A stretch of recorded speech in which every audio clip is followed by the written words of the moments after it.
Assalamualaikum warahmatullahi wabarakatuh. Selamat sore Bapak Ibu, rekan semua. Mungkin lebih akrab saya panggil rekaners ya, rekaners DK Jakarta. Terima kasih atas kehadiran rekaners semua di QQ Kopitiam dalam rangkaian acara Jakarta Innovation Days yang telah dilaksanakan mulai dari tanggal 21 Oktober hingga tanggal 25 Oktober mendatang, besok gitu ya. Di sini kita hadir bersama dalam acara Innovation Talks, di mana acara ini merupakan forum tuker ide dan perspektif lintas sektor tentang masa depan Jakarta. Nah, nanti di sini kita membahas dalam ragam berbagai isu dan diskusi faktual yang memberikan ruang partisipasi, interaksi, dan inspirasi bagi kita semua. Jadi silakan nanti rekaners bisa berinteraksi dengan narasumber kita semua di sini gitu ya.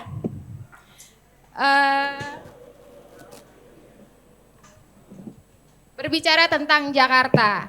Jakarta sudah bukan lagi sebagai ibu kota Indonesia sesuai dengan Undang-Undang Nomor 2 tahun 2024 mengenai daerah khusus Jakarta, mengamanatkan bahwa daerah khusus ibu kota Jakarta telah menjadi daerah khusus Jakarta, kehilangan ibu kotanya seperti itu, dan menetapkan bahwa Jakarta merupakan daerah otonomi pada tingkat provinsi yang berkedudukan sebagai pusat perekonomian nasional dan kota global. Berbicara tentang kota global, Jakarta ya, saya ngomongnya Jakarta sekarang. Jakarta naik 3 peringkat. Ada yang tahu rekaner semua di sini dari berapa menuju ke berapa? Dapat hadiah loh. Ya, kita di awal 2024 menurut GCI gitu, kita peringkat 74 dari 156 ya, papan tengah. Nah, di tahun 2025 ini kita naik menjadi 71. Ya Bapak tadi nggak tunjuk tangan, nggak dapat hadiah nih Pak gitu. Jadi 71 dalam rentang waktu yang nggak terlalu lama ya. Luar biasa, tepuk tangan dulu dong untuk Jakarta dong. Baik, mengenai hal tersebut, Jakarta juga memiliki rencana pembangunan jangka panjang 20 tahun yang dibuat hingga nanti di tahun 2045, di mana target kita, goals kita adalah peringkat ke-20 gitu. Nah, berkaitan dengan hal tersebut, kita juga memiliki peta jalan. Peta jalan untuk bagaimana sih dapat meraih itu yang dibagi menjadi 4 fase gitu. Dengan Jakarta Rise 20. Lalu untuk fase pertama di tahun 5 tahun pertama, tahun 2025 hingga 2029, fokus kita adalah kesiapan dan pembangunan fondasi, di mana fokusnya adalah pembangunan infrastruktur dan peningkatan kualitas hidup masyarakat. Nah, ini yang akan kita bahas ya saat ini gitu. Sesi diskusi kali ini seperti yang kita lihat di depan adalah mengenai the everyday city, safe, green, dan open for all. Jakarta yang inklusif, Jakarta yang aman, Jakarta yang hijau, dan Jakarta untuk kita semua. Dengan tujuannya adalah kita mengurai tantangan dan peluang, serta merumuskan pendekatan yang relevan, yang berdampak bagi masa depan Jakarta dalam ruang lingkup publik untuk kota yang aman. Selanjutnya, kita bersama-sama bisa menyaksikan video terkait tema kita hari ini. Silakan, Mbak.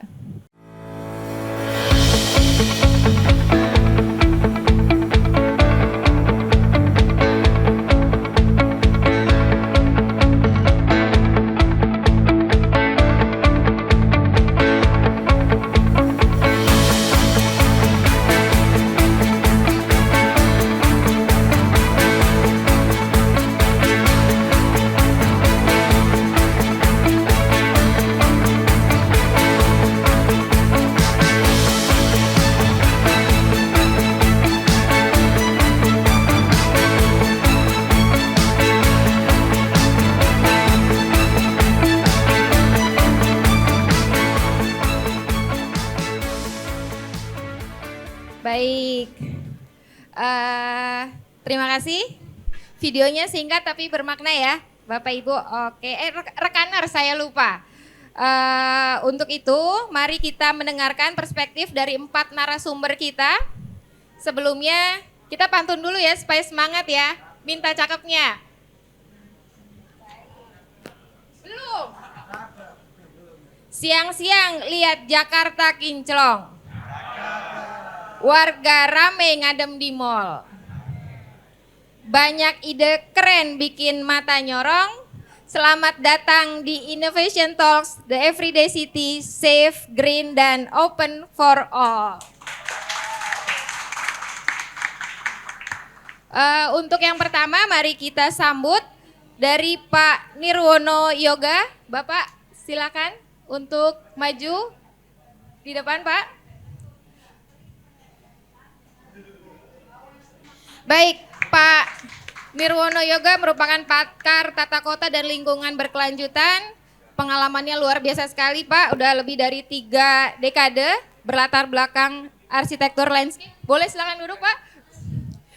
Baik, Pak Nirwono juga terus menanamkan gagasan tentang harmoni antara ruang, kota, alam, dan manusia.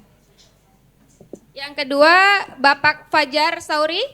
Bapak silakan. Kepala Dinas Pertamanan dan Hutan Kota DKI Jakarta. Beliau berdedikasi untuk menghadirkan ruang hijau yang tidak sekedar memperindah kota, tapi juga menumbuhkan keseimbangan antara manusia dan alam di tengah hiruk pikuk ibu kota. Dan pekerjaan terbesar di tahun ini adalah Taman Bendera Pusaka, ya Pak? Oke, baik. Lalu yang ketiga kita panggilkan Ibu atau Mbak supaya akrab. Mbak Elisa Sutanujaya. Beliau merupakan Direktur Eksekutif Rujak Center for Urban Studies, lembaga yang didirikan tahun 2009 yang berfokus pada isu perkotaan serta pengetahuan publik. Dan beliau juga mendirikan Urban Lab di program Pascasarjana Universitas Tarumanegara yang minat risetnya meliputi urbanisme, perencanaan partisipatif, perumahan, dan hak atas kota. Lalu yang terakhir, yang junior tapi oke banget, Mbak Tara Diandra Gaisani.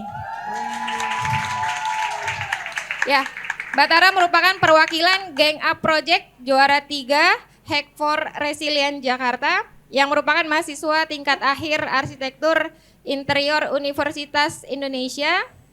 Lalu kemudian merupakan juara ketiga Hack for Resilient Jakarta 2025 bersama Gang Up Project melalui proyeknya adalah bedah gang untuk toolkit desain untuk gang kampung tangguh banjir.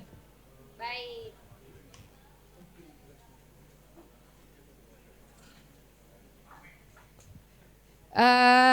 Jakarta mengalami pertumbuhan ekonomi dan mobilitas yang cepat ya, sehingga kita membutuhkan ruang publik. Ruang publik yang bukan hanya sebagai area rekreasi, tapi juga untuk infrastruktur sosial untuk meningkatkan kualitas hidup warganya. Nah, pembahasan kita kali ini adalah bagaimana kita menciptakan ruang publik yang aman, hijau, dan inklusif untuk meningkatkan partisipasi warga dalam menjaga dan memanfaatkan ruang tersebut. Bagaimana Jakarta menjadi kota lovable juga livable city. Baik, untuk pembahasan pertama kita mulai dari Pak Nirwono Yoga, Pak.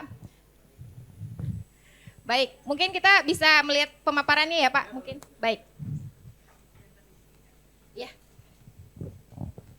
Boleh dibuka pemaparan, silakan Pak Nirwono Yoga. Ya. Izin Mbak. Baik, terima kasih. Assalamualaikum warahmatullahi wabarakatuh. Ya, sementara buat kita semua. Saya ada sedikit sharing aja ya. Poin-poin apa saja yang terkait dengan RTH, terutama dengan konteksnya kota global ya. Terima kasih. Ya, jadi secara umum mindset yang sedang coba saya bangun sebenarnya adalah bagaimana dalam 5 tahun Jakarta bisa banyak melakukan perubahan terkait dengan ruang terbuka hijaunya. Ya, kira-kira itu eh, paling tidak ada perubahan mendasar atau signifikan di kota Jakarta. Ya. Karena kaitannya tadi, Moderator sudah bilang dengan kota global, maka saya mulai dengan kota globalnya. Ya, lanjut. Ya, ini indeks kota global ya. Kalau tadi sudah disebutkan bahwa dalam beberapa bulan Jakarta dari peringkat 74 sekarang menjadi 71 ya. Tentu ini kabar gembira bagi kota Jakarta, terutama warga Jakarta. Sehingganya sampai dengan tahun 2029 atau 2030 diharapkan sudah dapat menembus 50 peringkatnya ya. Meskipun kalau kita lihat grafiknya Jakarta sebenarnya sudah pernah berada di peringkat 50-an ya di 2015 gitu. Sehingga kita berharap ada sedikit penambahan lah paling tidak ya langkah yang bisa dilakukan dan kemudian bisa dapat terwujud dalam 5 tahun. Pertanyaannya mungkin apa tidak ya. Nah, kita lihat selanjutnya. Ya. Paling tidak beberapa hal yang bisa dilakukan ya. Yang pertama ya, kalau teman-teman tahu program pasti dengan Giant Sea Wall ya, maka kita punya mimpi besar bagaimana kalau Jakarta punya yang disebut Giant Mangrove Wall ya. Nggak usah muluk-muluk, dari 32 km ya, diharapkan 1 tahun bisa 1 kilometer sudah luar biasa. Artinya dalam 5 tahun kita punya 5 kilometer penambahan untuk ruang terbuka hijau, tapi dari hutan mangrove-nya. Ya. Kalau selama ini ada di Muara Angke sebelah kiri, saya bermimpi di sebelah kanannya Marunda itu suatu saat hutan mangrove kita itu nyambung. Ya. Data terbaru dari Dinas Pertamanan ya, Mas Fajar ya, sampai dengan bulan Oktober ini bidang kehutanan sudah mencatat 1,4 kilometer penanaman pohon mangrove. Ya, tepuk tangan buat Mas Fajar dan kawan-kawan di Stanhope. Ya, siapa aja yang menanam? Semua lapisan masyarakat. Jadi dalam program penanaman hutan mangrove ini ada pernah dengar gertak? Gertak itu gerakan tanam bakau. Ya, ada juga berbagai macam komunitas, komunitas siput misalnya. Sudah pernah dengar siput? Siput itu komunitasnya restorasi pantai utara. Ya. Jadi sudah ada beberapa macam komunitas yang melakukan pohon mangrove yang selama ini hanya berfokus di Muara Angke. Nah, dengan adanya Jaya Mangrove kita beri tantangan yang ditanam tidak hanya satu titik, tapi acuannya adalah panjang dan ketebalan. Semakin tebal semakin bagus, semakin panjang semakin bagus. Nah, ini target awal yang pertama. Kemudian kalau bicara nanti pasti panjang. Bicara soal ekosistemnya, bicara soal resiliensinya pasti nanti terkait dengan isu tentang Giant Mangrove Wall-nya. Tapi lanjut dulu. Ya, yang kedua. Yang kedua adalah Taman 24 jam. Ya. Taman 24 jam sebenarnya dalam konteks global adalah bagaimana bahwa taman-taman yang ada di luar ya, dari pengalaman selama ini saya berkunjung, sebenarnya taman-taman kota itu bisa diakses 24 jam ya. Jadi ini lebih pada pernyataan politik kepala daerah bahwa taman-taman publik itu harusnya bisa diakses oleh warga selama 24 jam ya. Konteksnya apa? Konteksnya seperti ini yang dilakukan ya. Tetapi semangat yang ingin kita dorong adalah semangat budaya bertaman ya. Selama lebih dari mungkin 25 tahun lebih ya. Ternyata untuk mengajak atau membangun budaya bertaman tidak mudah ya. Oleh karena itu kita mendorong bagaimana menghidupkan taman-taman tadi menjadi lebih hidup. Anak-anak muda kalau sekarang nongkrongnya di kafe bisa lanjut ke taman misalnya ya. Jadi Taman 24 jam ini kita harapkan paling tidak 1 tahun minimalnya, mimpinya ini paling tidak ada 10 sampai 20 taman itu bisa dibuka untuk publik selama 24 jam. Jadi kalau selama 5 tahun mimpinya kira-kira ada paling tidak ada 100 taman. Katanya banyak ya, tetapi ternyata kalau dari daftar jumlah taman yang ada di Jakarta sekitar 1.500 sebenarnya masih sangat sedikit. Ya, jadi nanti teman-teman bisa bergabung bagaimana untuk menghidupkan taman-taman 24 jam. Ini target yang nomor 2.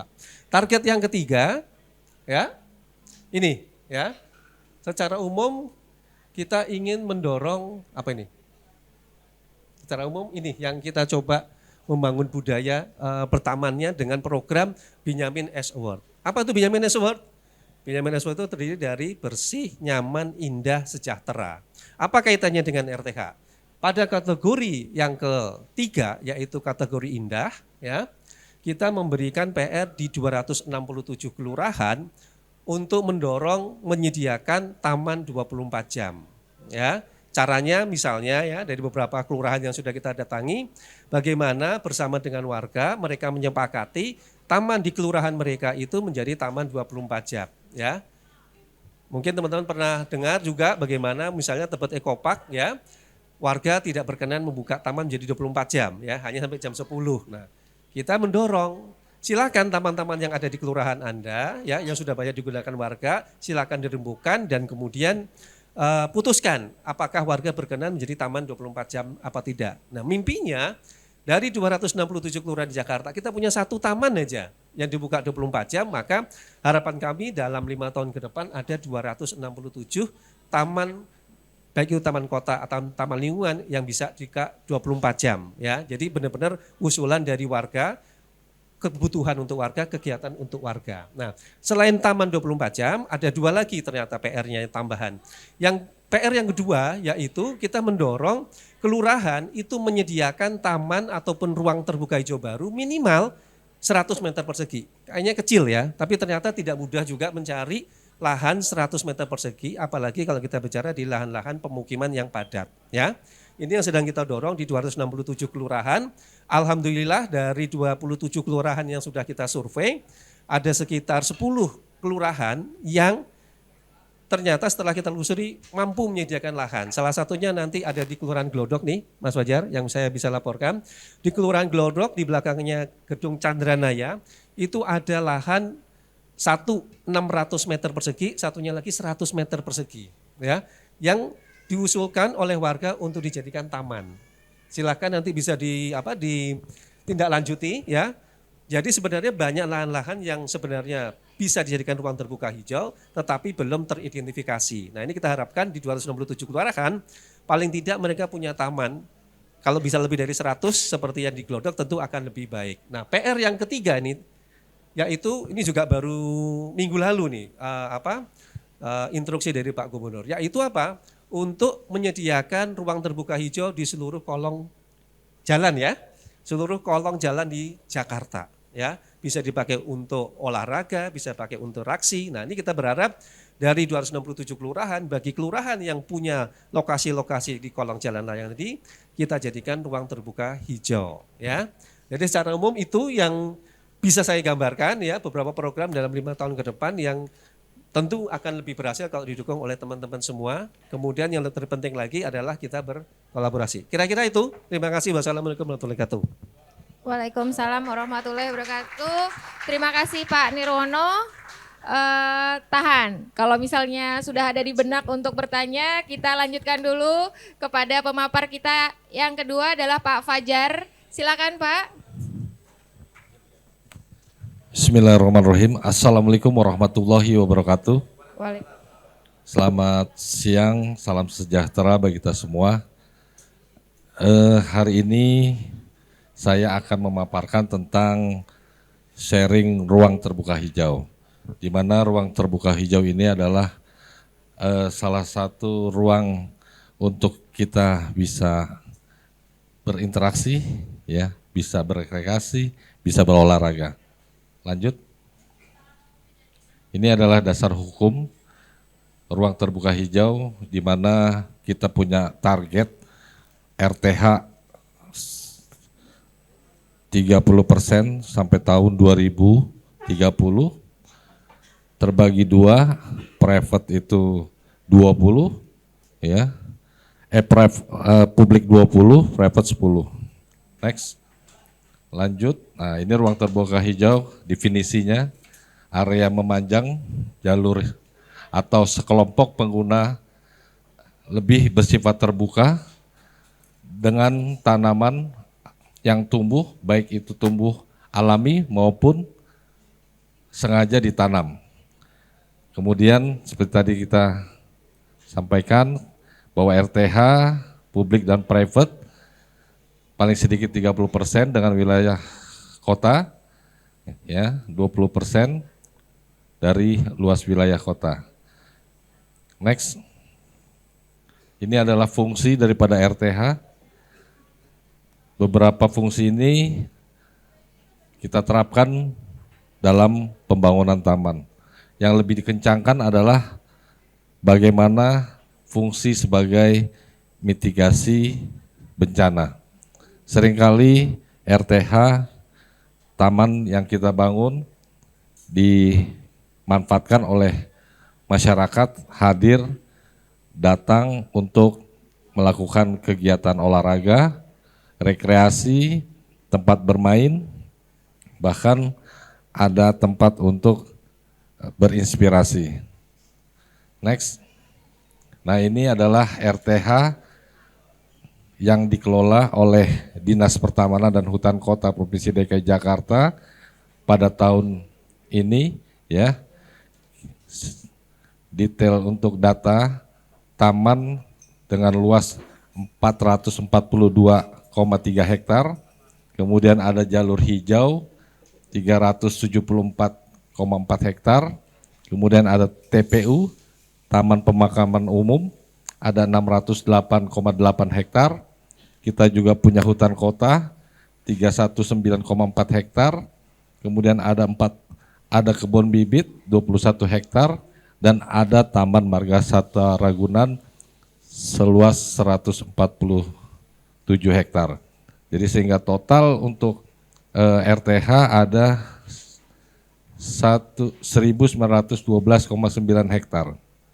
Next, ini RTH rencana dan pembangunan serta aktivitas. Jadi setiap taman yang kita bangun, kalau dulu kita membangun taman semau rencana kita, tapi sekarang kita mengajak masyarakat untuk melakukan FGD, ya. Kita punya konsep, kita tawarkan masyarakat, kemudian masyarakat maunya seperti apa, ya mudah-mudahan konsep itu bisa sama dengan keinginan masyarakat. Jadi kenapa kita harus melakukan FGD? Pernah kita melakukan konsep membangun taman. Ternyata masyarakat di sana menolak. Mereka senang olahraga voli. Kemudian kita bangun lapangan basket. Akhirnya apa? Masyarakat tidak lagi menggunakan taman. Nah, setelah melakukan dengan FGD, kita melakukan sebanyak 3 atau 4 kali, prosesnya akhirnya diterima oleh masyarakat. Dan finalnya masyarakat suka dan hadir datang berkunjung ke taman. Ya, itu kita melakukan FGD, terus aktivasinya dengan pemanfaatan oleh masyarakat, ada beberapa signage, ya fasilitas yang ada, terus penggunaan untuk disabel, kemudian ada toilet, kemudian ada tempat bermain, CPG, kemudian ditambah lagi sekarang ada CCTV. Nah, seperti tadi Pak Nirwono Yoga mengatakan kita buka taman 24 jam. Karena menindaklanjuti instruksi Pak Gubernur, kita buka cuma 5 dulu sebagai uji coba. Alhamdulillah, walaupun taman 24 jam Pak, kita taruh CCTV, masih aja pengunjung terutama muda-mudi ya, hadir, memang datangnya sengaja di atas jam 9 Pak, Bapak Ibu. Jadi 24 jam itu dimanfaatkan betul. Nah sampai sekarang kita awasi ya, taman yang 24 jam itu taman lapangan banteng, taman menteng, taman literasi, mata tiahu, terus ada langsat, Ayodhya. Yang paling mengerikan tuh taman Ayodhya, langsat, dan taman lapangan banteng. Karena niatnya itu datang berkunjung, udah berpasang-pasangan. Ya. Itu kalau lihat di lapangan banteng jaraknya tuh per 5 meter udah semuanya pasang-pasangan. Tapi nggak usah khawatir, kita selalu mantau dengan CCTV, banyak petugas kita, pengawas kita untuk ya melarang ada hal-hal yang kita anggap tidak susila ya. Lanjut. Nah ini yang saya sebutkan tadi, Taman 24 jam ya. Tadi saya kebetulan meresmikan dengan Pak Gubernur mendampingi membuka Taman Kampung Kalibata yang ada di Serengseng Sawah. Kemudian saya sampaikan ke Pak Gubernur, Pak, kita punya taman 24 jam lagi yang akan kita buka lagi, berkenan Bapak akan meresmikan lagi di 5 wilayah. Ada di Jakarta Barat, Jakarta Pusat, semua ada kecuali Pulau Seribu. Jadi 5 wilayah ada.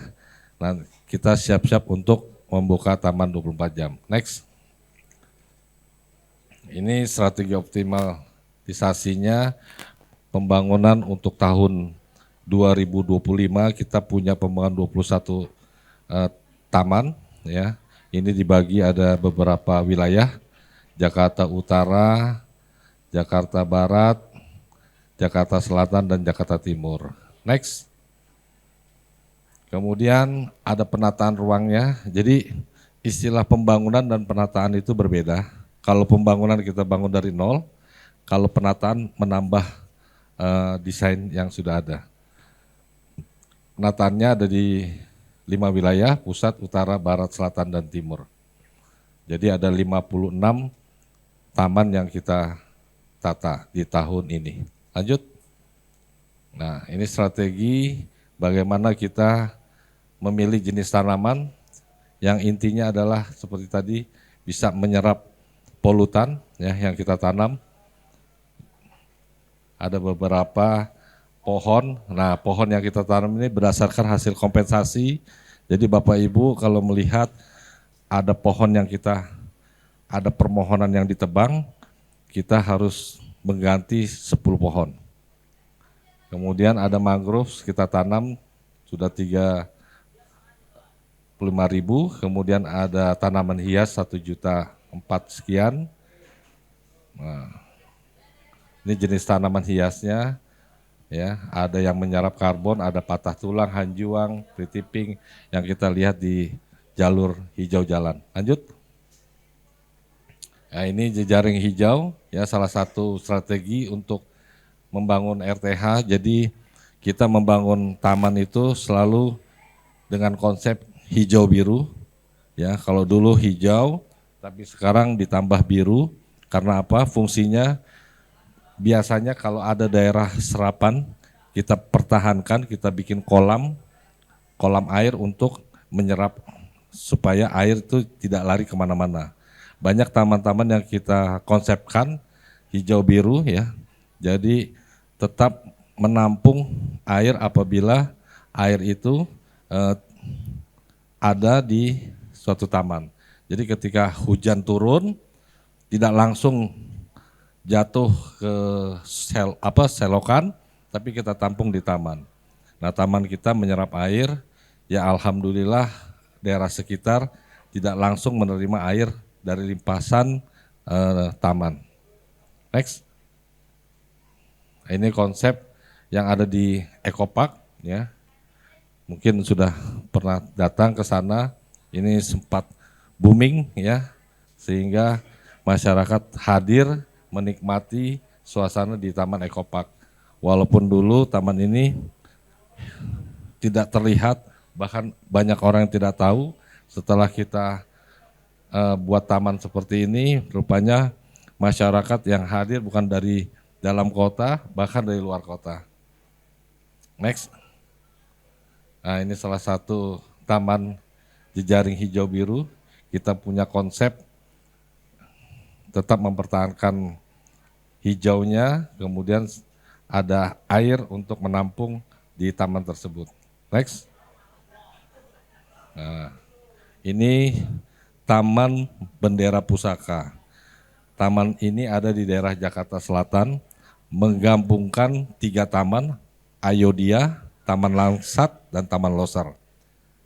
Taman Bendera ini insya Allah akan berakhir selesai di tahun ini. Ya, ini menggabungkan antara 3 taman, nanti ada patung Ibu Fatmawati yang sedang merajut seolah-olah menggabungkan di 3 taman tersebut. Next. Nah, ini dia harmoni alam untuk merah putih. Jadi menyatukan taman yang terpisah oleh akses jalan menjadi aksesibilitas pengunjung sehingga keberlanjutan dalam menikmati fungsi taman tidak maksimal. Hadirnya akses poros merah putih ini menjadikan jalur utama untuk menyatukan fungsi taman secara utuh dan dapat menaungi segala macam aktivitas di dalamnya. Gitu. Next. Ini master plan-nya ya. Jadi dilengkapi digabungkan dengan jembatan link bridge dari Taman Ayodhya ya. Di bawah itu kemudian masuk ke Taman Langsat. Nah, di dalamnya itu memang dilintasi oleh sungai, kita pertahankan yang selama ini sungai ini kalau kita olahraga sedikit menguap bau. Nah, sekarang kita lagi kolaborasi dengan Dinas Sumber Daya Air untuk menutup sungai tersebut dalam arti dengan box, dengan pengelolaan treatmentnya sehingga air yang mengalir sudah tidak bau lagi. Nah di sini ada jogging track, kemudian ada tempat kita sediakan olahraga, ada permainan, bahkan rencananya Pak Gubernur minta ada lapangan padel, ya, lapangan padel, kemudian nanti ada kulinernya, ada tempat untuk multi serbaguna, ya. Oke, next. Nah, ini ada suatu tema kita jaga alam, alam jaga kita. Mari cintai alam, kita dengan menjaga kebersihan lingkungan, tidak membuang sampah sembarangan dan tidak melakukan penebangan pohon secara liar. Terima kasih, saya akhiri. Wassalamualaikum warahmatullahi wabarakatuh. Waalaikumsalam warahmatullahi wabarakatuh. Terima kasih Pak atas perspektifnya. Mungkin di sini juga dilihat dari mukanya banyak juga nih yang mau nanya. Tapi tetap tahan dulu. Yang ketiga, kita panelis kita Mbak Elisa, silakan untuk bisa memaparkan. Terima kasih sekali lagi untuk undangannya dan juga kesempatan untuk untuk sharing. Jadi mohon izin Pak Teguh nanti yang Pak Fajar, nanti yang akan ditampilkan itu kebanyakan kegiatan kami bersama Dinas SDA Pak. Tapi soal taman juga gitu ya. Nah, tapi nanti barangkali tadi kan juga Pak Fajar juga cerita akan mulai bekerja sama dengan Dinas SDA. Jadi mungkin juga juga langkah baru juga untuk kolaborasi kedua dinas gitu ya. Nah, tapi di sini karena kami Rujak Center for Urban Studies itu kami banyak melakukan kajian dan kajian kritis terhadap perkotaan dan kami juga tidak hanya fokus pada produksi tapi bagaimana caranya supaya kebijakan pemerintah itu efisien, efektif dan mencegah hal-hal negatif yang terjadi. Maka di sini kami juga akan menyajikan tentang bagaimana sebaiknya kita melakukan nature based solution yang secara yang secara fundamental dan bukan istilahnya kalau istilah zaman sekarang bukan gimmick gitu ya, dan mencegah terjadinya greenwashing gitu. Nah, itu yang kami harapkan supaya benar-benar bermanfaat bagi warga. Nah, dan ini saya mulai dengan slide mungkin next ya. Nah, ini hal yang kerap terjadi di Jakarta sebelum-sebelumnya. Jadi misalnya bahwa ada penggusuran terjadi untuk membangun taman, next. Tapi ternyata setelah jadi taman udah ada logo sponsornya Sinarmas Land, tapi ternyata Sinarmas Land tidak melakukan kewajibannya untuk menjaga tamannya gitu misalnya. Lalu next. Nah ini tapi di satu sisi lain ternyata konsep yang baik, nature based solution kalau bahasa Indonesia kan naturalisasi ya, tapi jika dia over politisasi dengan akibat politik praktis gitu ya, hal yang baiknya itu jadi nggak kelihatan, orang cuma ribut aja soal naturalisasi vs normalisasi, naturalisasi vs betonisasi, padahal itu dua hal yang sebaiknya memang tidak usah diributkan gitu karena sangat tergantung konteksnya. Jadi akhirnya kan tidak produktif buat kita semua. Next. Nah, lalu yang terakhir ini ternyata kalau misalnya tamannya udah over terkenal gitu, akhirnya ada yang orang yang mengkomersialisasi, memprivatisasi, bahkan berusaha untuk buka lapak yang akhirnya merugikan orang lain. Nah, ini kan ekses dari keberhasilan program juga kadang-kadang. Nah, yang sebenarnya mungkin kita bisa belajar dari fenomena itu, lalu kira-kira apa sih yang perlu kita lakukan untuk mencegah itu.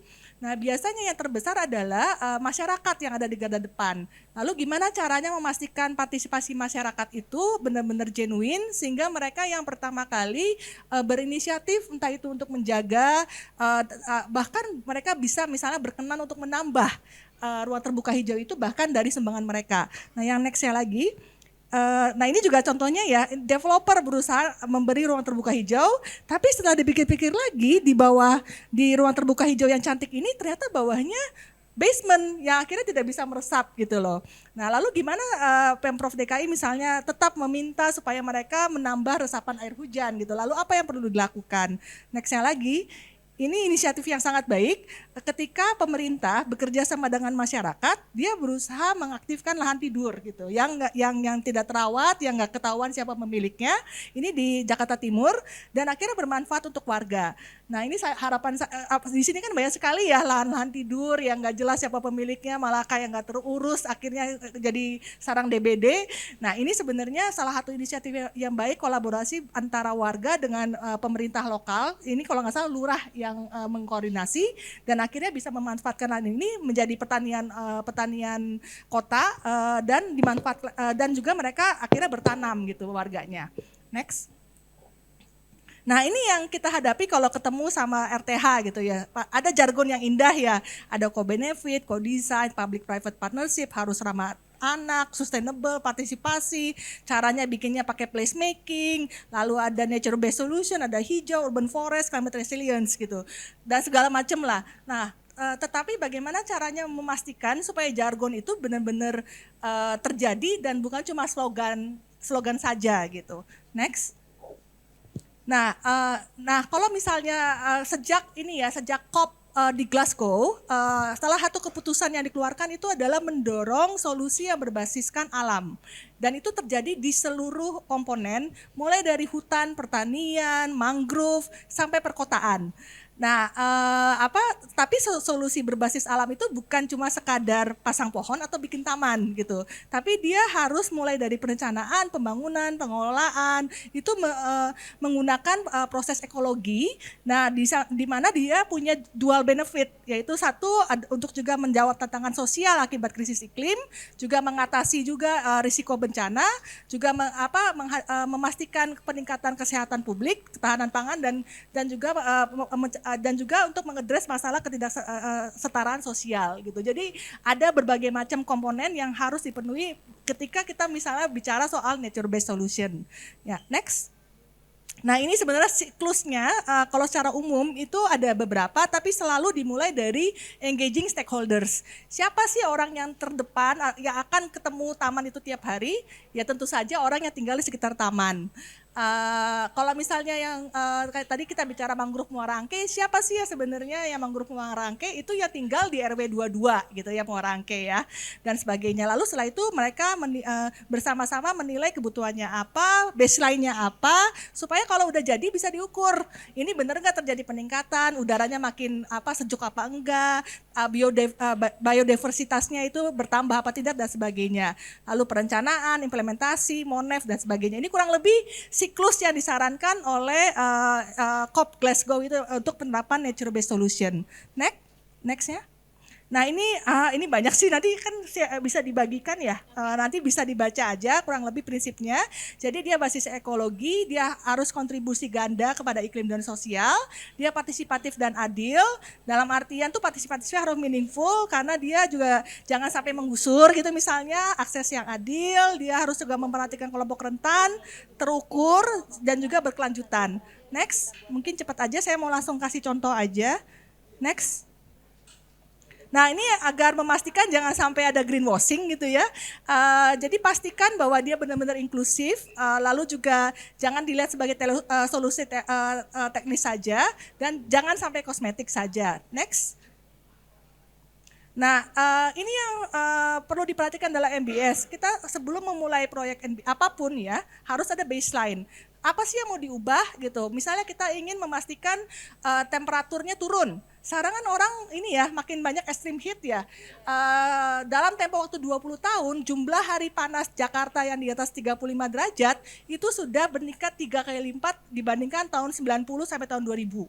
Jadi tahun 90 sampai 2000 itu jumlah hari di atas 35 derajat itu 30-an hari, sekarang tuh udah udah banyak gitu, makin banyak, ada datanya dari IIED yang mengkomparasi ke seluruh dunia gitu. Jadi ini bukan sesuatu yang yang bisa diremehkan hanya karena fenomena alam, tapi ini sudah cukup memprihatinkan dan memang kita harus mengambil langkah itu.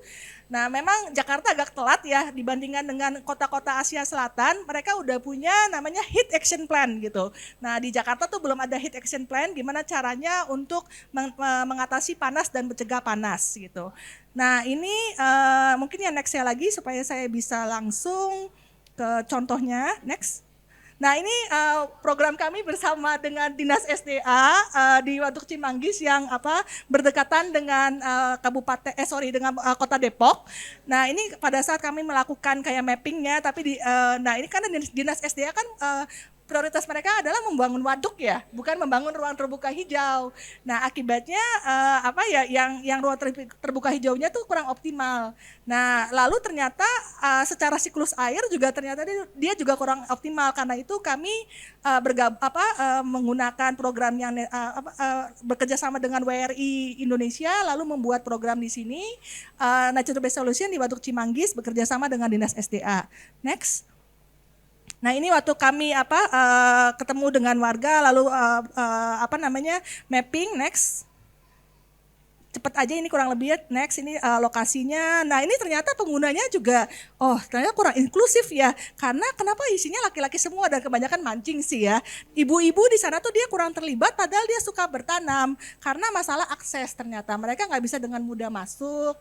Lalu belum jelas siapa yang bisa memanfaatkan dan sebagainya.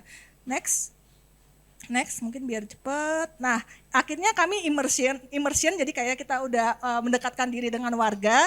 Sekarang hampir tiap minggu kami tuh dapat SMS dari WhatsApp dari warga, Mbak ada kawinan warga ini segala macam. Itu artinya tandanya kami udah cukup akrab sama diterima sampai mereka. Hampir tiap hari atau tiap minggu tuh diundang terus. Ini karena sekali lagi dalam melakukan nature based solution itu yang pertama kali didekati adalah memang warganya, karena mereka yang akan merawat dan memanfaatkan, termasuk juga kalau terjadi apa-apa mereka yang akan bekerja sama dengan pemerintah. Nah, ini yang kami harapkan melalui proses ini. Nah, mungkin berikutnya. Nah, lalu juga ini kami memetakan bersama warga bareng-bareng apa aja sih yang ada di sana yang ini satu slide aja sih, sebenarnya aslinya ada 10 slide kalau nggak salah untuk terkait keanekaragaman hayati waduk. Next. Nah, ini yang kedua, ini programnya tadi yang NBS itu rencananya kami akan melakukan konstruksi perencanaan bersama warga untuk memperbaiki sekitar waduk dengan menggunakan konsep NBS tadi, dan juga di situ ada aset Dinas Sumber Daya Air yang juga bisa dimanfaatkan sebagai lahan pertanian warga gitu, bilangnya urban farming ya. Nah, harapannya sih awal tahun depan mulai konstruksi, dan sebenarnya sudah melibatkan Dinas Pertamanan juga. Beberapa kali ada narasumber dari Dinas Pertamanan yang termasuk membantu mengidentifikasi tanaman, Pak. Ya. Nah, ini yang kedua juga sama Dinas Sumber Daya Air juga, Pak, di Muara Angke. Kami menggabungkan antara kalau misalnya tahunya ini ya NCICD ya, atau tadi Pak Nirono Yoga sempat menampilkan tuh orang tahunya Giant Sea Wall. Nah, ini untuk pertama kalinya sepanjang sejarah National Capital Integrated Coastal Development, Pemprov dan kayaknya cuma satu-satunya deh, Pemprov DKI melalui Dinas SDA melakukan co-design dengan warga, dan ini di mana kami terlibat dan untungnya Dinas SDA setuju gitu melakukan co-design perencanaan bersama untuk NCICD tersebut. Next. Nah, kami juga tidak bisa mengabaikan bahwa memecahkan masalah di Muara Angke, ini karena lokasi di Muara Angke tidak bisa dilakukan tanpa memecahkan masalah permukimannya. Jadi ini holistik. Tadi kan ada sketsanya Pak Nirono Yoga ya, ada rusunnya, lalu ada mangrove-nya dan sebagainya. Nah ini sebenarnya sama, ini dimulai dari konsolidasi tanah, akan ada rusun. Nah ini semuanya desainnya warga sendiri. Dan 1000-an kakak itu sudah setuju untuk melakukan konsolidasi tanah. Nah ini next. Lalu ini yang bagian tanggulnya yang barusan kami lakukan ini apa ya namanya, swaklola tipe 3 ya istilahnya ya.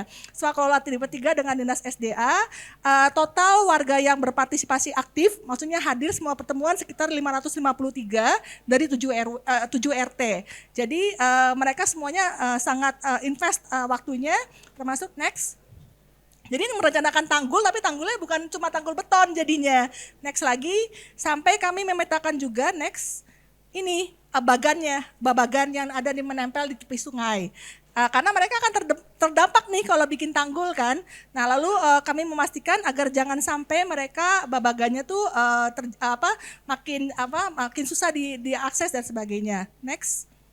Nah ini hasilnya. Yang di sebelah kanan itu adalah memang desain kami di tahun 2020 bersama warga untuk konsolidasi tanah campuran.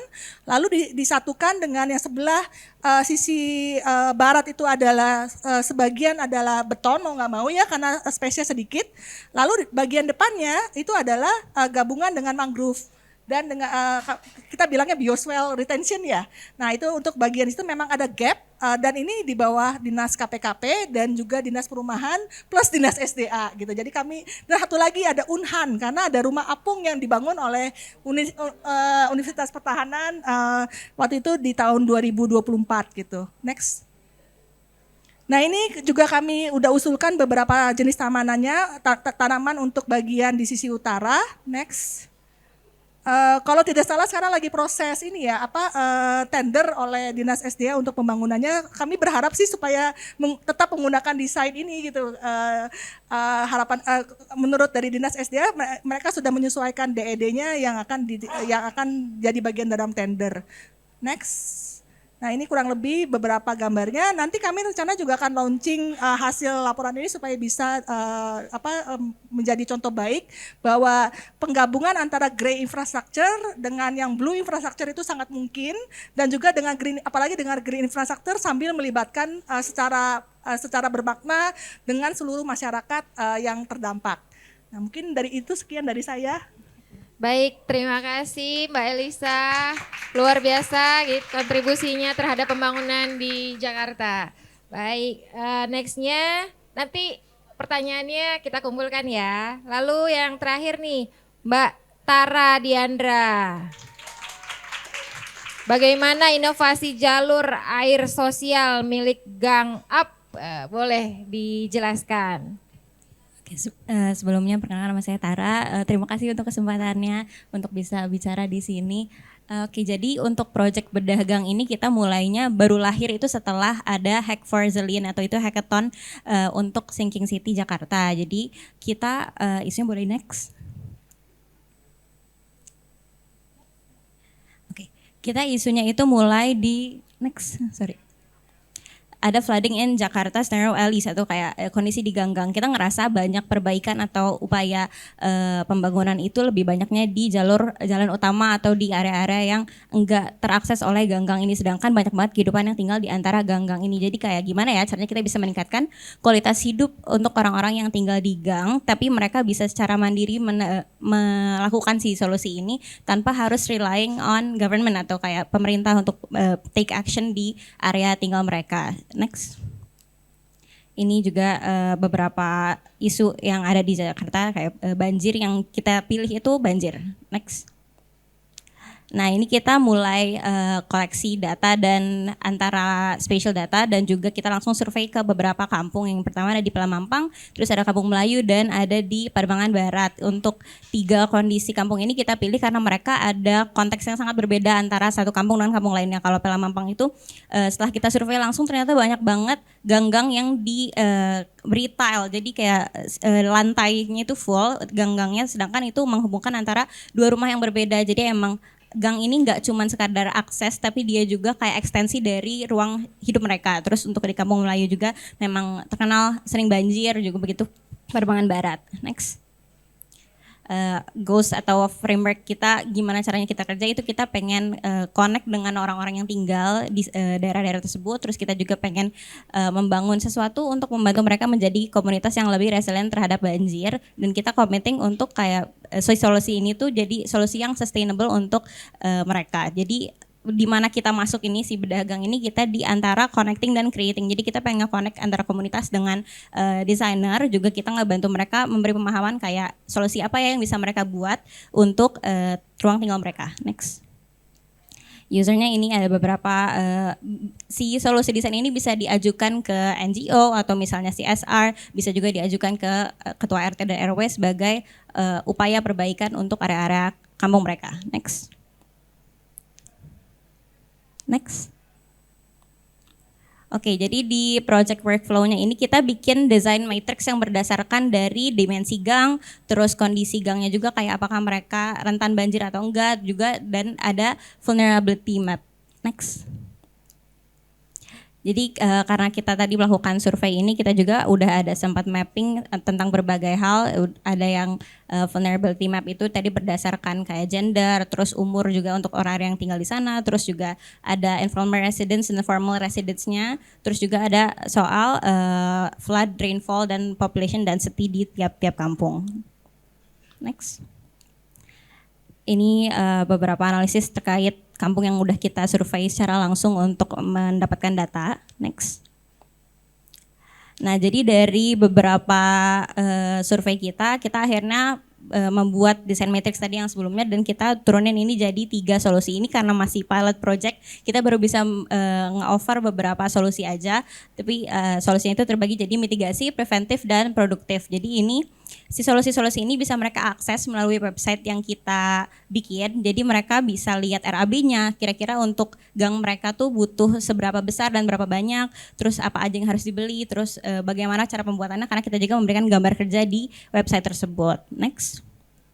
Nah, jadi untuk web toolkit yang kita buat itu ini kayak semacam one stop solution, tapi dia nggak bisa dijadiin basis kalau ini tuh akan menyelesaikan semua masalah di gang mereka, tapi lebih kayak guideline aja yang bisa mereka kembangkan lagi secara partisipatori. Jadi pertama itu mereka harus input location-nya, ini tuh berfungsi untuk menentukan flood risk di area mereka, juga nanti mereka memasukkan soal dimensi gang-gang mereka. Jadi misalnya mereka mau menyelesaikan masalah di salah satu gang di depan rumah mereka, itu lebar gangnya berapa, panjang gangnya berapa, terus permukaannya terbuat dari apa, terus ada drainase atau tidak, juga penggunaan gang itu saat mereka memasukkan data itu tuh untuk apa, apakah ada aktivitas sosial atau misalnya ada komersil atau ada kegiatan lain-lain, karena itu akan mempengaruhi dengan desain yang kami offer melalui websitenya. Jadi nanti di hasilnya bisa di demo nggak ya? Next.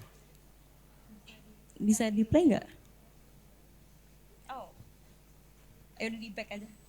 Nggak bisa ya? Nggak bisa deh kayaknya. Di back. Back lagi. Back 2 kali. Sorry. Sebelumnya. Sebelumnya lagi. Oh ya. Oke, jadi nanti setelah mereka memasukkan data-data ini, dari website kami akan memberikan satu solusi desain seperti yang di gambar yang di kanan itu. Nanti mereka bisa melihat, mereka akan mendapatkan file itu 2, yang satu itu PDF soal desain guideline-nya, terus kayak ada penjelasan juga kalau si proposal ini bisa diberikan untuk siapa aja, dan bagaimana caranya mereka mengajukan proposal ini untuk ke stakeholder lain. Terus di sana juga ada gambar kerja yang udah simplified, dan juga ada satu file RAB terkait material-material yang akan mereka butuhkan untuk pembangunan si modul desain ini. Dan ya, next. Nah, jadi sebenarnya karena toolkit desain ini masih sangat limited di tahap sekarang, website yang ini hanya membantu itu di tahap connect dan create aja. Sedangkan kami ngerasa ada butuhnya juga partisipatori dari komunitasnya, karena gang itu sangat dinamis dan gak bisa disamaratakan antara satu gang dengan gang lain kondisinya. Jadi dari design solution yang kita berikan itu masih harus di-develop lebih jauh lagi. Jadi makanya ada tahap refinement juga yang mungkin menjadi long term plan kita dari Bedagang. Itu ada user activity sharing, sharing, jadi mana mereka bisa saling melihat kondisi gang yang udah melakukan solusi desain itu seperti apa, apakah benar efektif atau tidak, terus dalam jangka berapa bulan gimana progresnya, terus juga ada RAB based on estimasi dari estimasi material yang digunakan, terus juga ada mungkin kedepannya bisa AI generated design matrix juga untuk mempermudah dan memperbanyak solusi-solusi desain yang bisa ditawarkan. Oke, begitu itu dari kami. Makasih. Terima kasih atas pemaparan 4 panelis kita. Kita buka pertanyaan, tapi izin saya bertanya dulu Pak Nirwono, apakah jadi menemani Pak Gubernur? Oh mungkin 5 menit. Boleh ada pertanyaan yang mungkin nanti bisa dijawab oleh Pak Nirwono Yoga? Izin, siapa yang mau bertanya boleh? Oke, 1, lalu ada lagi? Oh ya, untuk sementara 1 dulu, izin Mbak nanti disebutkan nama, dari mana gitu dan pertanyaannya ya. Baik. Oke, terima kasih waktunya. Selamat sore, saya Dayu. Saat ini sedang mengambil studi doktoral di University of Edinburgh, UK. Kebetulan hari ini mau ketemu Pak Nirwono, jadi ikut datang acara ini. Oke, pertanyaannya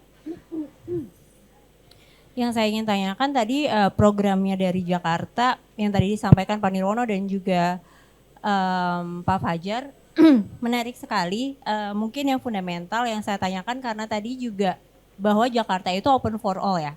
Saya ingin menanyakannya bagaimana cara mengundang atau meningkatkan partisipasi warga masyarakat yang kelas menengah ke bawah untuk dapat ikut serta ataupun bisa mengakses taman itu dengan mudah gitu. Karena mungkin kalau saya lihat penyediaan taman tidak serta-merta berada di area yang untuk masyarakat menengah ke bawah ekonominya. Biasanya area RTH itu paling banyak di kawasan perumahan yang menengah atau menengah ke atas gitu ya. Nah itu yang pertama. Kemudian karena tadi banyak juga inisiatif bahwa ingin mengadakan taman di level kelurahan, pengadaan tamannya di level kelurahan dari warga itu sendiri. Tadi mungkin Ibu Elisa juga sudah mencontohkan di Depok dan beberapa area lainnya. Kebetulan karena area studi saya di Tangsel, ada juga tuh warga masyarakat tingkat RT bahkan. Karena ada lahan tidur, mereka bikin semacam urban farming, tapi selain itu warga RT-nya itu sendiri juga bikin taman, tempat bermain. Jadi cukup bisa digunakan untuk warga masyarakat level RT dan bahkan ibu-ibu ya di situ menyampaikan bahkan dari yang rumahnya jauh RT lain aja mau datang ke sini loh buat main di taman bermain itu gitu. Kira-kira dari pemerintah Jakarta sendiri bagaimana untuk meningkatkan inisiatif warga masyarakat supaya lahannya yang memang bisa digunakan itu bisa dimanfaatkan untuk sebagai ruang terbuka hijau. Mungkin itu dulu, terima kasih. Baik, terima kasih Mbak. Mungkin ini pertanyaannya bisa dijawab oleh 3 panelis kita, dimulai dari Pak Nirwono, lalu Pak Fajar, terakhir Mbak Elisa ya. Secara singkat boleh, silakan Pak. Baik, terima kasih Mbak Dayu. Ya, jadi yang tadi saya sebutkan ya, ada 3 nanti yang harus jadi catatan tadi. Kalau saya lebih fokus ke kelurahan dulu, lebih mudah. Jadi bagaimana sebenarnya setiap kelurahan itu mempunyai taman yang dapat diakses oleh masyarakat. Ya, mimpinya di 267 kelurahan mereka dapat mengoptimalkan taman yang ada dulu, ya, yang ada di lingkungan kelurahan, syukur-syukur dekat dengan pemukiman. Ya, itu yang kita utamakan sehingga kalau dalam 5 tahun bisa ada 267 kelurahan tentu akan sangat bagus. Salah satu kelurahan yang kemarin saya kunjungi itu ada di Kelurahan Ancol. Ya, Kelurahan Ancol itu kalau di sini lokasinya dekat mana ya? Dekat Kota Tua sebenarnya tidak jauh dari Kampung Bandan. Itu saya temukan di tengah pemukiman padat, depannya masjid kebetulan. Terus kemudian di tengahnya tuh ada lapangan dan mereka membangun taman tidak lebih dari 100 meter persegi, bentuknya agak kotak begitu ya. Namanya Taman Transmigrasi. Dan itu ternyata secara teknis pun sebenarnya sudah buka 24 jam karena lingkungan tamannya itu sudah dikelilingi oleh permukiman dan depannya tuh ada masjid serta ada lapangan bermain. Jadi sebenarnya secara umum sudah banyak taman-taman yang ada di pemukiman tapi belum teridentifikasi tadi untuk kemudian dijadikan taman 24 jam. Itu PR-nya. Nah, kedua, bagi kelurahan, beberapa kelurahan memang saya akui tidak memiliki taman ya. Contohnya daerah Glodok ya. Itu Pak Lurahnya sendiri setelah kita keliling untuk memiliki taman, mereka tidak punya ya. Tetapi setelah kita telusuri bersama, ternyata ada beberapa petak lahan tadi yang ternyata ada lahan 600 meter, ada yang 100 meter yang selama ini justru hanya tempat tempat pembuangan puing ya. Sehingga mereka mengusulkan bersama warga untuk dijadikan taman yang akan dibangun 2026. Hal yang sama juga kita temukan itu di daerah Kelurahan Glora, Kelurahan Selipi ya, yang sebenarnya secara teknis mereka mengakui tidak punya taman. Tetapi setelah kita coba telusuri bersama, sebenarnya banyak lahan-lahan yang perlu catat karena ini kita urusannya dengan Pemda, tanah tersebut adalah tanah yang harus menjadi milik dari aset Pemda DKI ya. Karena supaya jelas nanti siapa yang bangun, siapa yang melihara dan tentunya soal keberlanjutannya akan lebih terjamin kalau itu semuanya tercatat oleh aset Pemprov DKI. Mohon doanya saja, nanti kita akan progres di 267 kelurahan setiap tahunnya. Kira-kira itu yang bisa diinformasikan. Terima kasih. Baik, terima kasih. Pak Fajar silakan Pak. Baik, saya menambahkan saja terkait dengan pemanfaatan taman untuk menengah ke bawah. Sebenarnya kami ini punya target yang 20% itu menyebar di 5 wilayah. Bahkan target inilah yang kita harus capai untuk membangun taman. Dulu saya masih ingat taman itu hanya di tengah kota. Lapangan Banteng, Menteng, Situ Lembang, Suropati. Yang lain belum ada. Tapi alhamdulillah sekarang di pinggir-pinggir kota kita sudah bangun ya beberapa taman semua wilayah. Alhamdulillah daya tarik masyarakat hampir rata-rata yang hadir tuh sekitarnya. Nah itu kita sajikan dengan fasilitas taman ya.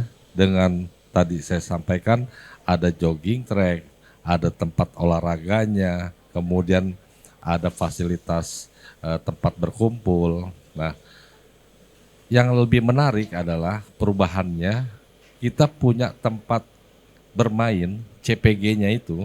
Kalau dulu tuh CPG-nya mohon maaf ya, kita buat perosotan dari beton.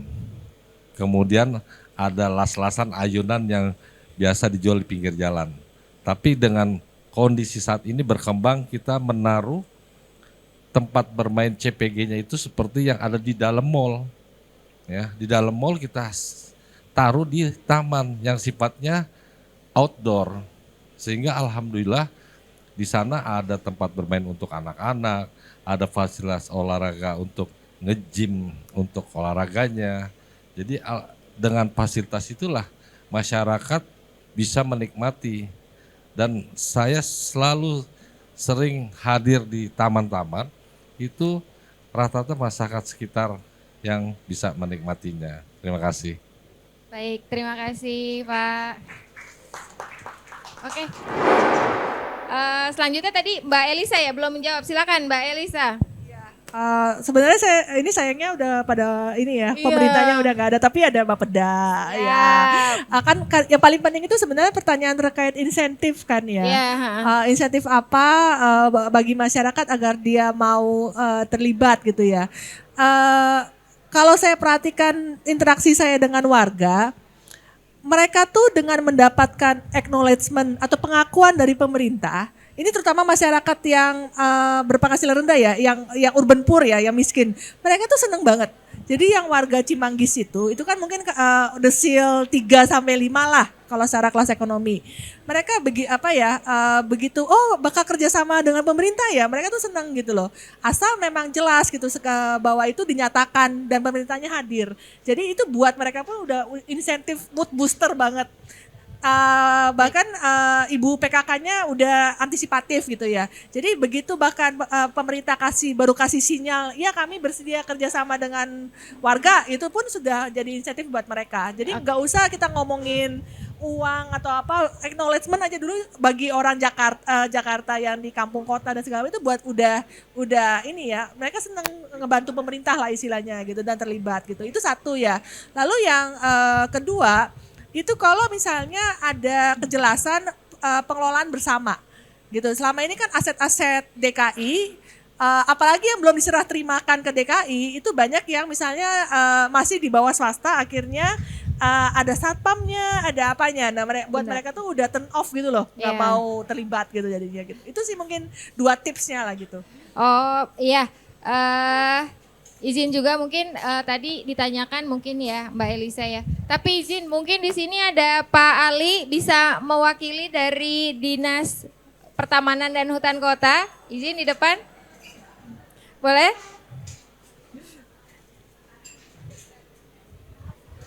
Boleh kita diskusi bersama dari perspektif Dinas Pertamanan dan Hutan Kota. Baik Pak Ali.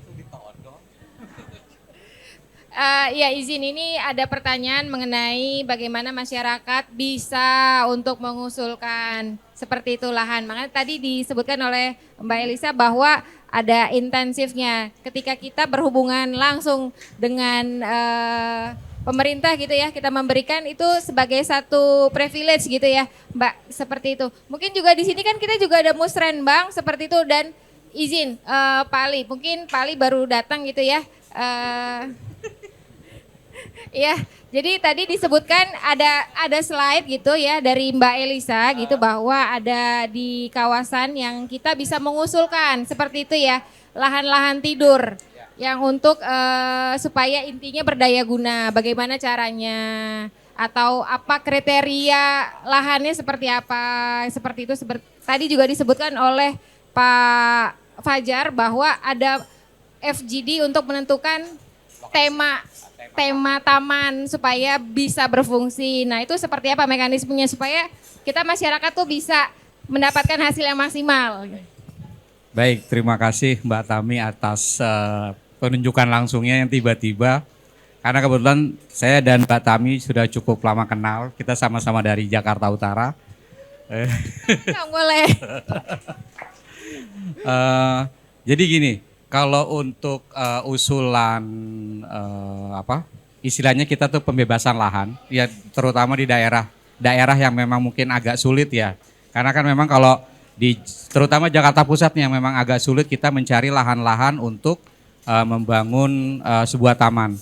Sebenarnya masyarakat bisa saja bersurat langsung ke Gubernur, Pak Gubernur, CQ-nya ke Dinas Pertamanan dan Hutan Kota Provinsi DKI Jakarta.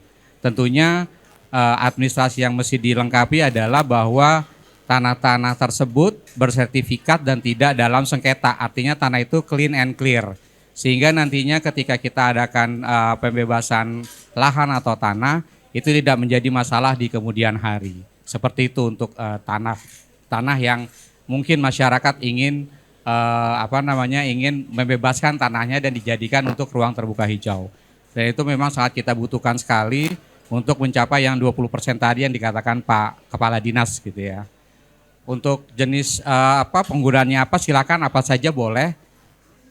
Yang misalnya peruntukannya kuning menjadi hijau, karena kita lebih ke arah hijau, itu sangat baik sekali untuk di lokasi-lokasi yang memang diperlukan untuk suatu taman baru.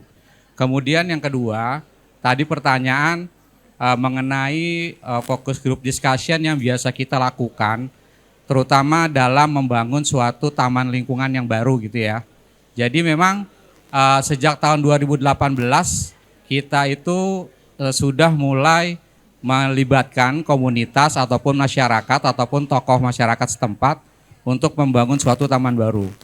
Itu kita minimal 2 kali fokus group discussion sehingga nantinya taman tersebut menjadi sangat fungsional. Jadi kita tidak serta-merta menawarkan konsep kemudian kita bangun, tapi tidak.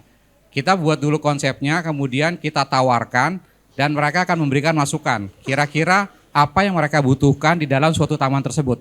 Meskipun nanti dari masyarakat pasti akan banyak permintaan. Minta misalnya ada lapangan ini, lapangan itu, dan sebagainya gitu ya. Dan kita tentunya akan membuat satu prioritas. Mana yang paling penting atau mana yang paling dibutuhkan oleh masyarakat. Kalau misalnya ada kebutuhan minta lapangan bulu tangkis, voli atau basket, itu bisa kita jadikan satu menjadi lapangan multifungsi. Jadi lapangan itu bisa dipakai untuk berbagai kegiatan olahraga. Dan yang pasti kita juga akan membuat, kalau misalnya areanya cukup besar, bisa membangun satu aula semi terbuka yang bisa digunakan masyarakat untuk melakukan kegiatan-kegiatan setempat. Misalnya arisan atau kumpulan komunitas dan sebagainya. Dan itu nantinya akan menjadi free bagi mereka. Artinya taman tersebut bisa menjadi taman yang sangat aktif. Demikian. Dan tentunya nanti dalam hal persentase berapa persen hijau, berapa persen perkerasannya itu kita sesuaikan dengan Permen ATR BPN ya yang terbaru. Misalnya kalau untuk yang kawasan atau area kita sebut taman kecamatan itu minimal minimal 70% itu harus hijau, 30% yang terbangun. Jadi kita tidak boleh melebihi dari angka itu. Jadi bisa di-mix nanti sesuai dengan peraturan yang sudah ditetapkan oleh Permen ATR BPN. Demikian Mbak Tami. Baik, terima kasih Pak Ali. Mungkin bisa menjawab ya rekan-rekan yang mungkin mau, wah ini ada lahan kosong gitu, bisa kita sampaikan ke pemerintah untuk ngebuat suatu tempat yang berdaya guna, taman seperti itu. Tapi harus jelas juga bahwa lahannya harus clear, bukan lahan sengketa seperti itu ya Pak Ali ya. Ya izin, ada lagi yang mau bertanya? Baik, satu, ada lagi? Oke, silakan Mas, sebutkan namanya, lalu dari mana? Baik, selamat sore. Terima kasih. Saya Daniel dari Transjakarta. Izin, suaranya kurang terdengar jelas. Oke, saya Daniel dari ya, Transjakarta. Oke. Sudah terdengar? Oke, saya punya pertanyaan mungkin untuk Kak Tara ya. Karena saya tertarik di bidang inovasinya. Dari kompetisi yang diikutin, apa yang melatar belakangin Kakak untuk memilih masalah ini dibanding semua masalah resiliensi di Jakarta? Kemudian kita melihat masyarakat di sekitar itu kan tinggal di daerah gang sempit, di mana mungkin maaf kata mungkin secara pendidikan dan ekonominya agak bawah. Bagaimana mengkomunikasikan proyek yang menurut saya ini sangat digital dan sulit, ya istilahnya tidak tech savvy lah ya untuk masyarakat sekitar, terutama kan udah lama gitu orang-orangnya. Kemudian yang ketiga, sejauh mana output dan outcome yang didapat dari proyek ini? Output dan outcome dari proyek yang udah dijalankan. Output dan outcome. Outputnya keluarannya apa, terus dampaknya apa? Oke, Terima kasih. silakan. Oke, makasih pertanyaannya. Jadi untuk proyek kami ini kenapa? Jadi untuk brief Thinking City yang hackathonnya sendiri itu kan gimana caranya kita bikin inovasi yang bisa membuat resilient communities terhadap kayak masalah-masalah terkait air. Terus yang kita pilih kenapa banjir ini karena setelah tinggal di Jakarta beberapa tahun, ini recurring problem yang selalu berulang dan kayak ini mungkin masalah yang memang sulit diselesaikan, tapi kita juga ngerasa kalau perbaikan atau upaya-upaya pembangunan itu selalu dilakukan di area-area yang jauh dari area pemukiman informal. Jadi kayak gang-gang gitu kan jauh ya dari area-area jalan utama. Terus gimana caranya mereka bisa meningkatkan kualitas hidup mereka tapi tanpa harus reliant terhadap pembangunan-pembangunan besar yang udah dijelasin sebelumnya. Itu mungkin latar belakang kenapa kita memilih gang ini. Dan itu agak gang itu komponen kota yang overlook, tapi sedangkan dia itu sangat terkait ke kehidupan orang-orang yang tinggal di sekitarnya. Jadi kita ngerasa itu penting untuk diangkat. Terus yang kedua,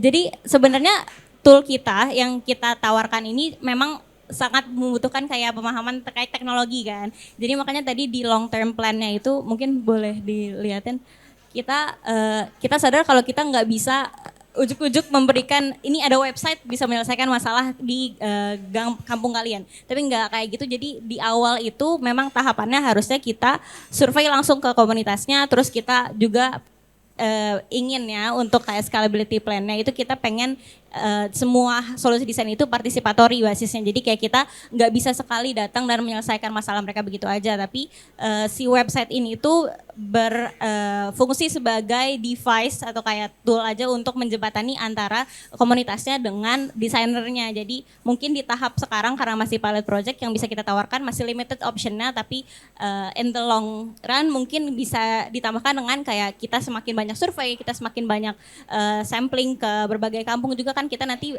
makin tahu kayak masalah-masalah yang unik ke gang-gang mereka tuh ada apa aja dan mungkin mereka butuh jawaban yang enggak terjawab di kampung-kampung lain, jadi kayak gitu sih.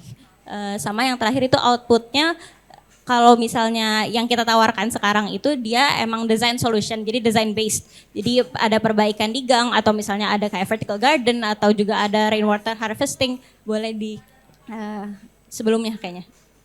Sebelumnya lagi. Ini karena kondisi gang itu berbeda-beda dan kita nggak bisa naruh satu solusi untuk di semua, jadi nggak bisa satu cetakan. Jadi ini lebih ke kayak apa ya, guideline yang mereka bisa lakukan tuh ada apa aja, dan mereka juga nggak cuman ngeakses apa yang diberikan ke input mereka, tapi mereka juga bisa akses solusi-solusi lain. Jadi kalau misalnya mereka merasa misalnya mereka mendapatkan si permeable paving ini, tapi ternyata mereka merasa oh nggak cocok deh kayaknya di gang saya, jadi mereka bisa lihat opsi-opsi lain tuh ada apa aja dan kemungkinan apakah bisa dibangun di gang mereka atau enggak gitu. Dan di long term plan kita juga sebenarnya kita pengen ada mereka tuh bisa nge-update, mereka memilih desain solution mana yang diimplement di gang mereka. Jadi semua usernya tuh bisa saling melihat kayak oh di gang ini tuh mereka bikin nge-implement si solusi desain ini, how it goes, jadi kayak gimana progresnya seperti apa, terus kayak apakah benar berdampak atau tidak, terus dalam kurun waktu misalnya beberapa bulan apakah benar membantu mereka menangani banjir atau enggak, seperti itu sih. Apakah terjawab, Mas? Makasih. Baik, inovasi dari para Gen Z ya, oke banget gitu kan untuk membantu banjir khususnya ya, untuk penanggulangan banjir di gang-gang gitu dengan solusi desain. Baik sekali. Lalu kemudian ada lagi yang mau bertanya? Atau dari di sini para panelis ada yang mau?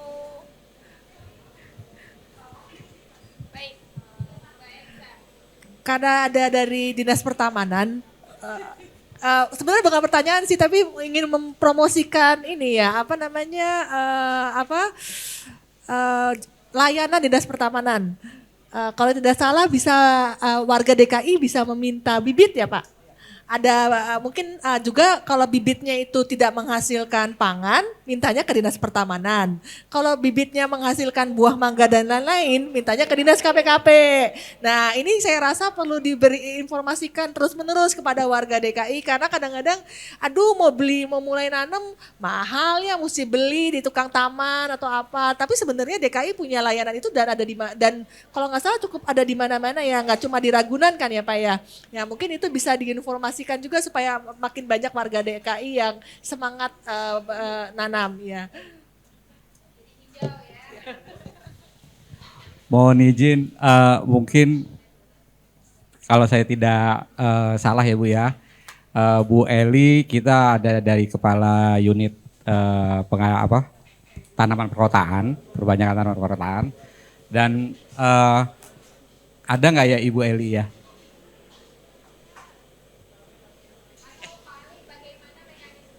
Iya, mungkin nanti bisa ditambah ya Bu Eli ya, kalau misalnya saya ada kekurangan gitu.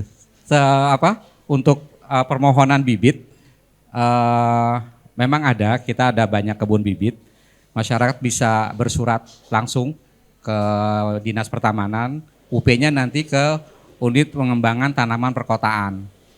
Nanti jenisnya apa, ya kita banyaknya sih tanaman hias ya. Tanaman hias yang mungkin bisa mempercantik di lingkungannya masing-masing gitu ya. Cukup dengan kalau nggak salah sih KTP ya, fotokopi KTP yang untuk permohonan, atau bisa per grup atau perorangan saya kurang paham, tapi yang pasti bisa ditanyakan langsung nanti di UPPTP. Itu kemungkinan besar bisa. Ya. Sekarang pertanyaan saya sebenarnya ke pertamanan juga, atau Bu Elisa atau Mbak Tara boleh menambahkan ya. Seperti kita ketahui Jakarta belakangan ini, nggak belakangan sih, mengenai urban heat nih sebenarnya. Kalau misalnya kita ngelihat di handphone gitu ya, cuaca 32, 33, tapi feels like 38, 39 gitu, seperti itu. Cuacanya gerah. Sebenarnya ini kan salah satunya tupoksinya juga nih pertamanan. Apa yang dilakukan mengenai urban heat ini gitu kan? Pasti kan masuk ya dalam renstranya atau rencana strategisnya di 5 tahun ke depan yang paling dekat gitu rencananya. Silakan Pak Ali. Jadi yang dikatakan Mbak Tami yang Renstra itu memang salah satu tupoksi kita untuk paling tidak mengurangi urban heat island. Ya salah satunya ya kita membangun taman-taman baru di lokasi-lokasi yang sebenarnya sih harus yang memang di situ terasa sangat panas gitu ya. Tapi kita punya kebijakan apabila memang tidak ada lahan yang bisa ditanam atau tertanam di bumi gitu ya. Kita punya yang istilahnya roof garden atau vertical garden yang memang secara umumnya dia hanya untuk mengurangi iklim sekitar saja atau iklim mikro. Iya, setempat. Kalau memang dia tertanam itu jauh lebih bagus gitu karena apa? Ketika pohon dia tumbuh, dia akan kanopinya kan bisa mengembang kemana-mana gitu ya. Katakan bisa mencapai radius 5 sampai 10 meter sekali satu diameter gitu. Nah itu lebih baik gitu. Kemudian yang kedua, kita juga mengisi lahan-lahan yang telah kita bebaskan misalnya belum digunakan, nah itu kita isi juga dengan pohon-pohon. Jadi istilahnya kita menampung pohon tapi sekaligus itu menjadi area hijau, paling tidak mirip dengan hutan kota gitu ya. Nah ketika nanti lahan itu akan dibangun atau dibangun suatu taman baru, pohon itu bisa kita pindahkan ke tempat yang lain. Tapi tentunya apabila desainnya menyesuaikan, pohon-pohon yang sudah besar tersebut tidak kita hilangkan gitu ya, tidak kita cabut tapi kita pertahankan. Mungkin seperti itu untuknya. Baik, terima kasih Pak Ali. Mudah-mudahan program yang dilakukan oleh Dinas Tamhud gitu ya, 5 tahun ke depan bisa mengurangi sedikit cuaca supaya tidak terlalu panas. Baik, Mbak Elisa nih, boleh silakan. Kebetulan kami punya program terkait extreme heat sejak tahun 2021. Cuma waktu itu kami memulai dengan kacamata, kan saat itu kan pandemi ya. Kami melakukan perbaikan rumah-rumah di kampung padat yang ternyata suhunya selain cross ventilation yang buruk, karena kan kampung padat tuh biasanya gak ada ventilasi dan gak ada matahari sama sekali. Ternyata juga mereka sirkulasi udara karena dia ventilasi buruk, panasnya tinggi, kelembapannya tinggi, dan akhirnya juga produktivitas anak untuk belajar menurun, rekening listrik naik karena kipas anginnya banyak, penggunaan air tinggi karena mereka harus mandi terus akibat gerah. Nah, jadi extreme heat itu sebenarnya dampaknya banyak sekali kemana-mana, entah itu ke kesehatan masyarakat, misalnya menambah DBD, lalu kesehatan mental ibu-ibu dan segala macam, sampai ke ya produktivitas anak sekolah gitu. Nah, setelah itu kami mengukur tuh, ternyata di dalam rumah kampung padat itu bisa 41 derajat Celcius. Luar Jadi biasa. tadi katanya nah tapi itu mereka nggak tahu begitu karena akibat mereka pasang kipas angin terus. Sementara kipas angin itu ngasih heat juga gitu loh. Nah ini sekarang kami lagi scale up penelitiannya, nggak cuma di Jakarta tapi juga di Semarang, Surabaya, dan Selangor. Karena kami dapat hibah dari Kanada untuk lebih spesifik melihat rumah susun, kampung susun, dan kampung kota gitu, dan juga di 4 kota itu. Nah lalu ada lagi kegiatan kami yang lain adalah mulai menyorot terhadap pekerja informal yang bekerja di luar. Dan itu juga termasuk pasukan biru, pasukan oranye, ojol, pekerja bangunan yang mereka sama sekali tidak punya perlindungan. Nah, dan kalau misalnya kalian mungkin pernah dengar ada ojol yang meninggal tiba-tiba, itu jangan-jangan bukan karena kelaparan, karena Dehidrasi. kita bisa jadi karena dehidrasi, kepanasan gitu. Nah, kita tuh serangan jantung itu juga salah satu simptom bahwa itu tuh karena panas gitu. Nah, kita jangan sampai kejadian kayak Eropa Barat yang tahun 2003 tuh meninggal 70.000 orang dalam satu musim panas gitu ya. Bayangin 70.000 orang meninggal karena musim panas yang sampai 41 derajat gitu. Nah itu mereka meninggal sendirian, mereka nggak sadar kalau meninggal gitu. Maksudnya tahu-tahu meninggal aja gitu, dan tahu-tahu ditemukan minggu depannya karena dia tinggal sendirian dan sebagainya. Itu udah terjadi gitu. Nah saya senang kalau ternyata udah mulai ada dinas yang punya tupoksi itu. Karena kami ke KLHK KLH waktu itu KLHK dulu, sekarang udah KLH ya. Mereka kan kalau dalam perubahan iklim kan ada adaptasi, mitigasi, loss and damage ya. Mereka nggak menangin itu. Mereka suruh kami ke BPB yang bukan BPBD, kalau itu berarti BPBN gitu loh. Bencana BNPB, sorry. BNPB, iya. Ya, ternyata masuknya ke situ. Jadi tidak ada pencegahan gitu loh. Nah, tapi jangan nggak perlu khawatir. Biasanya inovasi itu, ini kan soal inovasi nih. Datangnya belum tentu dari pusat, tapi bisa dari kota. Nah, inovasi-inovasi di Eropa itu bukan datang dari Uni Eropa, datangnya dari kota-kota yang akhirnya menyadari akan ancaman ini, lalu mereka bikin heat action plan, bikin cooling action plan atau apapun lah namanya, dan diterapkan rencananya dan akhirnya diadopsi ke atas, makin ke atas, dan akhirnya jadi kebijakan nasional gitu, atau bahkan kebijakannya EU gitu. Syarat tiap tahun tuh mereka bikin warning lah, apalah segala macam, jangan sampai orang inilah, bikin shelter untuk di masa musim panas lah dan sebagainya, bikin alarm buat orang tua dan macam-macam gitu. Nah jadi mungkin di sini dari Dinas Pertamanan bisa jadi mulai nih championnya gitu untuk ya, karena makin lama makin bener terjadi Pak, udah banyak sekali hari dengan panas 35 derajat itu Pak. Mungkin itu sih. Iya. Heat action plan kayaknya luar biasa bisa diterapkan gitu ya, kita buat gitu bagaimana mitigasinya, jangan sampai karena Jakarta apalagi di utara pesisir gitu ya tambah lagi gitu seperti itu. Mungkin yang terakhir nih ya dari Mbak Tara nih, beliau tadi di paparannya atau di inovasinya belum berbicara mengenai vegetasi gitu ya mungkin. Nah dari sini ada masukan, mungkin bisa dimasukkan ke dalam vegetasi. Oke baik, oke nggak apa-apa. Mungkin pengembangannya seperti apa untuk vegetasi dan penghijauan boleh Mbak?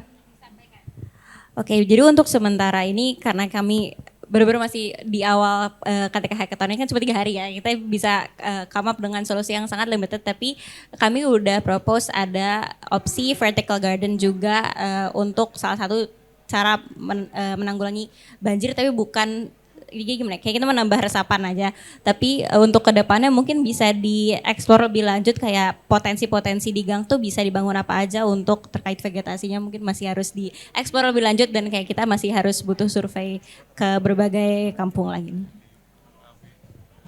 Baik, terima kasih. Kalau menurut saya sih berdasarkan penjelasan dari Bu Elisa wajib ya, karena di dalam gang sempit itu bisa lebih panasnya gitu ya, seperti itu. Ya, ada lagi? Kalau misalkan tidak ada, mungkin kita bisa akhiri ya. Izin, mungkin saya sedikit menarik kesimpulan bahwa ruang terbuka hijau bukan sekedar elemen estetika, tetapi juga sarana ekologis, sosial, dan psikologis yang menentukan kebahagiaan serta kesehatan masyarakat. Karena kita harus mengerti gitu pentingnya pengelolaan dan penambahan ruang terbuka hijau bukan hanya untuk berorientasi pada proyek fisik tapi juga pada partisipasi masyarakat dalam memelihara dan menghidupkannya. Maka jadikanlah Jakarta sebagai lovable city dan livable city. Terima kasih. Saya Utami Indira, terima kasih atas kebersamaannya kita hampir 2 jam ke depan gitu, semoga ini bermanfaat bagi Jakarta pastinya. Saya tutup, wassalamualaikum warahmatullahi wabarakatuh.